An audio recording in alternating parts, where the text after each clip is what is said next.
বলুন তো, ইতিহাসের সবচেয়ে ধনী অ্যাথলিটের নাম কি? Messi, LeBron James, tiger Woods, Ronaldo? না, সঠিক উত্তরের জন্য আমাদের একটু পেছনে যেতে হবে, প্রায় 2000 বছর পেছনে।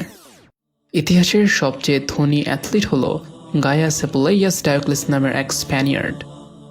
ডায়োক্লিসের পছন্দের খেলা ছিল রথচালনা, আজকের যুগের ফর্মুলা 1 রেসিংয়ের মতো, শুধু গাড়ির বদলে ঘোড়ায় টানা রথ দিয়ে।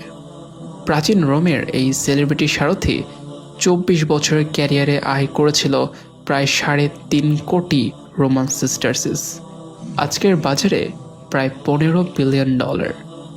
দেখা যাচ্ছে দক্ষ ও জনপ্রিয় খেলোয়াড়দের পেছনে টাকার পাহাড় ওড়ানোর প্রবণতা বরং বেশ পুরনো। কিন্তু কেন? খেলা আর খেলোয়াড়ের পেছনে এত টাকা ওড়ানোর মেইন কারণটা কি? নিছক বিনোদন? সস্তা সাময়িক উত্তেজনার জন্য খরচটা একটু বেশি হয়ে গেল না? মানুষকে নিয়ন্ত্রণের জন্য শরীরের চেয়েও বেশি গুরুত্বপূর্ণ হলো তার চিন্তার ওপর কবজা।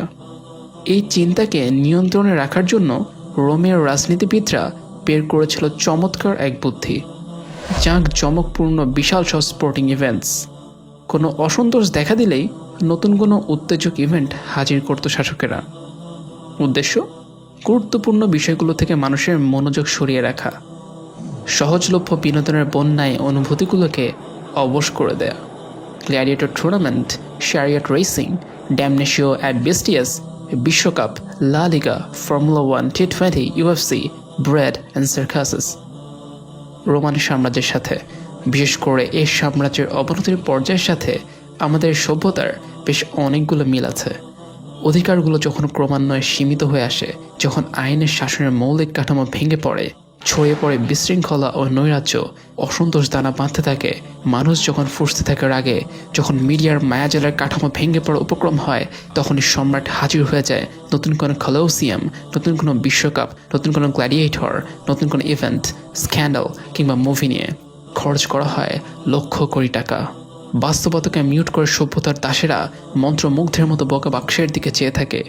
শক্ত করে দরজা জানালা বন্ধ করে নরম গতিতে আধা শোয়া হয়ে চায়ের কাপে চুমুক দিতে দিতে ধীরে ধীরে নিমজ্জিত হয় কল্পনার রাজ্যে, যেখানে আর্জেন্টিনা হারলে মানুষের আত্মহত্যা, জমি বিক্রি করে জার্মানির পতাকা, নিয়ম করে 90 মিনিট দৌড়ে বেড়ানো ছোকরার পেছনে ওড়ানো কোটি কোটি ডলার, জেনোসাইডকে ছাপিয়ে যাওয়া খেলা, কুকুরের মতো রাস্তায় মার খাওয়া ছাত্রদের ছাপিয়ে বিশ্বকাপ ড্রিম টিম বানানো অ্যাপ, আর পুরো বিশ্বকে ভুলে গিয়ে টাইগারদের বিজয় নিয়ে উল্লাস অর্থপতক হয়, পরিতৃপ্তি দেয়।